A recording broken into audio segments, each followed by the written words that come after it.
All right, so Syria. Big changes happening over there. You guys sent in a ton of stuff about the Assad regime falling. Yeah, it's huge. I mean, Al Jazeera, BBC, we even got the Council on Foreign Relations take on it, and a report from Shelterbox on the ground. Yeah, we've got a lot to unpack. We're talking over 50 years, right, of this family in power. Over 50 years. The world wakes up December 8th, and boom, Assad's gone. It's wild. It does feel sudden. But I guess, looking back, the writing was on the wall, huh? I mean, this is after a decade of brutal civil war. It's been going on since 2011. Right, 2011. Started with those protests. And then, oh man, so many different rebel groups popped up. It got really messy.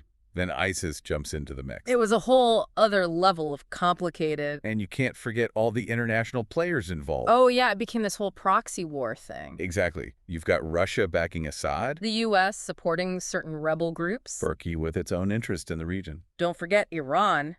They've been bolstering Assad's forces too. It's been a geopolitical nightmare for years. It really has. And then to make things even worse, that devastating earthquake back in February. Oh man, that was just horrific. Shelterbox, that humanitarian organization, they put out a report. It was really eye-opening. Yeah, they do incredible work. The humanitarian crisis had been building for years, right?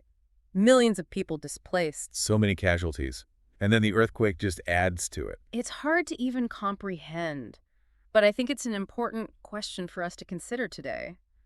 Did the earthquake play a role in Assad's downfall? Yeah, I think that's worth exploring. Mm. Did it weaken his grip on power even more? And could that have set the stage for what happened a few weeks ago? So let's fast forward to November 27th. All right, so we've got a rebel offensive kicking off. They called it Operation Deterrence of Aggression. And from the Al Jazeera and BBC reports, it sounds like it was incredibly swift. It was like a blitzkrieg. They were not messing around. They take Aleppo, then Hama falls, Homs. It's like dominoes, one after the other. And within days, they're in Damascus. Assad's regime just crumbles. The speed is mind-blowing. I mean, how did it happen so fast? What happened to his army? Well, the Syrian army, at one point, they were a force to be reckoned with, right? Right, they were tough. But over years of conflict, they've been really worn down. The Council on Foreign Relations report talks about how they were relying heavily on foreign fighters. Makes sense. And getting a lot of support from Iran and Hezbollah. But wasn't Russia usually backing them up too? They were, but things have changed. Oh, right. Ukraine. Russia's got their hands full with that whole situation. Exactly. Their resources are stretched thin. So they couldn't really step in and help Assad this time. It seems that way. And then you've got Israel putting pressure on Iran and Hezbollah with those attacks. So Assad's usual allies were kind of out of the picture. It seems like it. He was left without his usual support system. Wow. So he's leading this army that's been weakened, and his allies are busy elsewhere. And we haven't even talked about the Syrian economy yet. Right. How could I forget? It's been in shambles for years. The Council on Foreign Relations basically says it was a house of cards propped up by the Captagon trade. The what trade? Captagon. It's like an amphetamine. There's a huge illicit market for it in the Middle East. And apparently, the Syrian regime was using it to fund a lot of its operations. So not only was Assad losing militarily, but he was losing the economic game too. It was a losing battle on multiple fronts. It's interesting how the Council on Foreign Relations just mentions this Captagon thing almost casually, but I think it's worth digging into. It's like a symptom of a much bigger problem. I agree. It's like this whole underground economy was propping up a failing state. It just shows how desperate things have become for Assad and his regime. Exactly. They were clinging to power by any means necessary. So, okay, we've got a weakened military, a crumbling economy, and a leader who's basically isolated on the world stage. But was there something specific, like a final tipping point, that sparked this sudden collapse? I think a lot of it has to do with morale. Think about those Syrian soldiers. Years of fighting a brutal war. They've seen a lot. And witnessing incredible corruption within the regime. And seeing their comrades die while foreign powers are calling the shots. Exactly. The BBC mentioned mass desertions within the Syrian army. It seems like that might have been the final nail in the coffin. So they just lost the will to fight? They were demoralized and disillusioned. They could see that the situation was hopeless. So it wasn't just about external pressure. It was about the erosion of loyalty and belief in Assad's leadership from within. I think that's a key point. When the people you rely on to enforce your rule lose faith, you've lost everything. I mean, it's kind of crazy, right? This regime built on fear and control, Yeah, undone by its own people. exactly. And that brings us to the big question. The million-dollar question. What happens now? What happens to Syria? Assad's gone, but It's not like everything magically goes back to normal, right? definitely not. Over a decade of war, the scars are deep. Al Jazeera mentioned something about the Syrian prime minister, saying he's willing to work with the opposition. Right, there was talk about forming some kind of transitional government. Is that even possible, though, after everything that's happened? I mean, that's the big challenge. The Council on Foreign Relations report lays it all out. Syria's got this history of failed peace talks, Yeah, that's true. and there are so many different armed groups, all with their own agendas, Plus, you've still got all those foreign powers lurking in the background. pulling strings. Yeah. Yeah, it could easily descend into chaos if things aren't handled carefully. And speaking of those armed groups, Uh-huh. HTS, the ones who led this offensive, Right, Hayat Tahrir al-Sham. Al Jazeera describes them as powerful, organized, They're a major force, that's for sure. but they've also been linked to al-Qaeda in the past, That's right. which is a little concerning, to say the least. For a peaceful transition, I mean. It's definitely a cause for concern.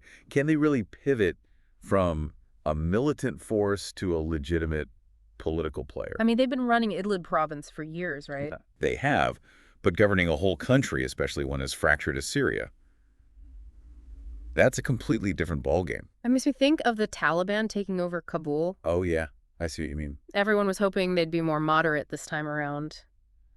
But the reality has been, well, Complicated. Put it mildly. yeah, there are definitely some parallels there, and it's something the international community is watching very closely. Can HTS really shed that extremist past? Are they genuinely committed to a democratic Syria? Or are we going to see history repeat itself? It's the big question. And then, of course, there are millions of people displaced by the war. Shelterbox's report was heartbreaking. Just the scale of the humanitarian crisis. It's already a dire situation, and now with the regime change, it's likely to get even worse before it gets better. I mean, the earthquake back in February stretched resources thin as it was, and now with this political upheaval. You could see mass displacement, more instability. So, okay, let's try to make sense of all this. On the one hand, there's this hope for peace talks. Fragile, but it's there. But on the other hand, it could all fall apart. Things could spiral even further out of control. So what role does the international community play in all this? That's the big question, isn't it? Do they step in, try to mediate, or do they risk making things worse? The Council on Foreign Relations highlights those risks. They say Western powers getting involved could backfire, be seen as meddling. Right. It could fuel resentment, fan the flames even more. But then doing nothing. That could lead to more bloodshed, more instability. It's a tough call. A real tightrope walk. And the stakes are incredibly high. You know, reading that BBC timeline of all the past peace talks, it's pretty disheartening. Geneva, Astana, Sochi, all aimed at ending the Syrian conflict. And yet here we are. Why is it so hard to find common ground in Syria? Well, you have to remember this isn't just a Syrian conflict anymore. Right, it's become a proxy war. Exactly. You've got Russia, Iran, the U.S., Turkey, all these countries with their own geopolitical interests. All tangled up with the different factions inside Syria. It's a mess. Any solution, if there is one, has to work not just for the Syrian people. It has to work for all the international players, too. Which is a pretty tall order. It's like a giant diplomatic puzzle with no right answer. That's one way to put it. And then there's the issue of accountability. Right, all the atrocities that have been committed during the war. The BBC report mentioned the UN Commission of Inquiry. They found evidence of war crimes, crimes against humanity. It's a horrifying list. We can't just pretend it didn't happen. We can't. But at the same time, pursuing justice could derail any chance of peace. It's like you're damned if you do and damned if you don't. Exactly. It's about finding that delicate balance. How do you hold people accountable without further inflaming tensions? How do you ensure justice for the victims while also creating a path for reconciliation? And a future free of Assad's legacy. Right. It's a long and complicated process. All this makes me wonder, what does true healing and progress even look like for Syria? Getting rid of Assad was one thing, but rebuilding a nation that's been so deeply fractured? That's the real challenge, isn't it? This moment is so pivotal. It's not just about Assad's fall. It's about what comes next. Can Syria actually transition to a stable, peaceful nation? Can they build a future where all this horror doesn't happen again? It's almost overwhelming to think about. Where do you even begin after so much destruction and division? I think it starts with recognizing that there's no easy fix, There's no one-size-fits-all solution. It's going to be a long, complex process that requires a lot of patience, a lot of understanding, and a willingness to learn from the mistakes of the past. So it's not just regime change we're talking about. It's like a complete societal reset. In a way, That chance to create something new, something better, but also the very real possibility that things could fall apart even more. and that's why I think these conversations are so important. By understanding what led to this moment, by acknowledging all the challenges and potential pitfalls, Yeah. we can at least be more informed. We can try to navigate this uncertain future with a clearer perspective. And hopefully by talking about these things, by shedding light on how complex this situation really is, Yeah. maybe we can help create a more nuanced understanding of what's at stake in Syria. I hope so. Yeah. The world is watching, waiting to see what happens next, what rises from the ashes of the Assad regime. And yeah, there's a lot of uncertainty, but there's also a glimmer of hope, a chance for a new beginning. You know, as we're talking about all this, I keep thinking back to that shelter box report, all those stories of people who lost everything. It's tough to read. But there was this one quote from a Syrian volunteer that really stuck with me. They said, "We have lost so much, but we haven't lost our hope." Wow. It's amazing, right? It really is. Even after a decade of war and that earthquake and now this whole political upheaval, Yeah. they still haven't given up hope. I think that speaks to the resilience of the human spirit. You know, they've been through so much, It's incredible. but they're still finding ways to rebuild their lives, to support each other, to keep believing that things can get better. It's like the fall of Assad has almost unleashed this new wave of determination. Yeah, I see what you mean. Like now they finally have a chance to control their own destiny. And that's where the real work begins, right? Turning that hope into real, tangible progress. Creating a Syria that's not defined by its past. Exactly. Building a future based on the aspirations of its people. So if we zoom out a little bit, what are the big takeaways from all this? What does the fall of the Assad dynasty tell us about power, about conflict, about humanity even? I think it shows us that power is never as absolute as it seems. No matter how strong a leader or a regime might appear, Right. they can all crumble away. Sometimes it's eroded from within. People lose trust.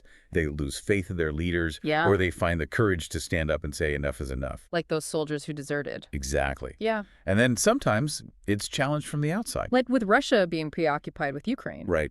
The geopolitical landscape shifts. Alliances change.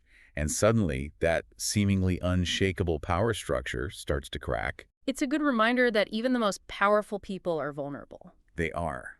And I think it's also important to remember that behind all the headlines, behind all the political maneuvering, Yeah. there are real people whose lives are being turned upside down. Millions of them. The human cost of conflict is immense. Families torn apart, homes destroyed, lives lost or forever changed. It's easy to get lost in the big picture stuff, the regimes, the armies, the international players. But ultimately, it's the individual stories that matter the most. They do. And those stories should compel us to look beyond the geopolitical chessboard, to see the human faces of this conflict, to understand the real consequences of these power struggles. And that brings us back to you, our listener. We've gone through all these sources together, tried to unpack this incredibly complex situation. Yeah, we've covered a lot. But now it's your turn. What are your thoughts? What stands out to you? And maybe the most important question to think about is this. What role should the international community play in Syria's future? It's a tough one, right? Should we intervene? Try to impose some kind of solution, or would that just make things worse? It's a delicate balance. On the one hand, you've got the risk of fueling resentment, making people feel like their country is being controlled by outside forces. But on the other hand, you've got this moral obligation to help people who are suffering, to prevent further bloodshed and instability. Yeah, it's not an easy answer. It isn't. Yeah. And maybe the best thing we can do right now is simply to stay informed, to keep having these conversations. To shed light on the complexities of the situation. Exactly. And to amplify the voices of the Syrian people themselves, the ones who are working to build a better future for their country.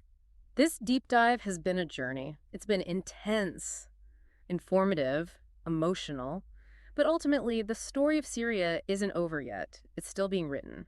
And that's why it's so important to keep learning, to keep exploring, to keep asking questions. Yeah, I encourage you to dig deeper into the sources we've discussed. Form your own opinions. Come to your own conclusions about what the fall of the Assad dynasty means for Syria, for the region, for the world. It's been a privilege to dive into this with you all. Thanks for joining us. Thanks for listening. And remember, there are so many stories out there waiting to be uncovered. So keep those sources coming, and we'll keep diving deep. Until next time.